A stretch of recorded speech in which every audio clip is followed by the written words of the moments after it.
Pinagtulungang kolektahin ng lokal na pamahalaan, MMDA at pribadong sektor ang tambak ng basurang naiwan sa mga kalsadang dinaanan kahapon ng traslasyon. Nagsagawa rin ng flushing matapos mamanghi ang ilang lugar. Nakatutok si Jonathan Andal. Ang dagat ng debotong nakiisa sa traslasyon ng Poong Jesus Nazareno. Sinundan ng namumutiktik na basura sa mga kalye ng Quiapo. Tumpok-tumpok ang mga kalat na kusa na ring winalis ng mga nagtitinda rito bago sila nagbukas ng pwesto. Dapat pag mga Diyos ka, malinis ka. Oh, hindi yung mga Diyos ka tapos balasubas ka naman kung saan-saan mo itatapon yung mga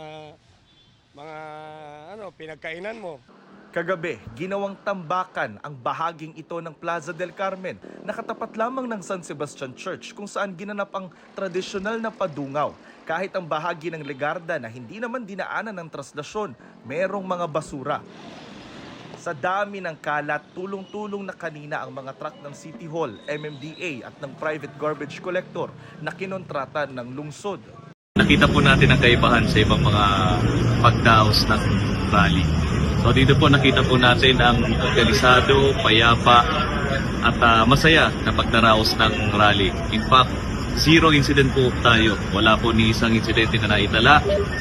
At ang isa po sa pinakamasayang nangyari ay pag-alis po nila, napakalinis po ng iwasan po ni Padre. Mas malinis po kumpara sa inyong nadatnan. So kung ganun lang po sana ang lahat ng mga nag-rally, dito po ang pulis para i-secure ang mga rallyista. Sinisigurado po namin na hindi kayo mapapahamak.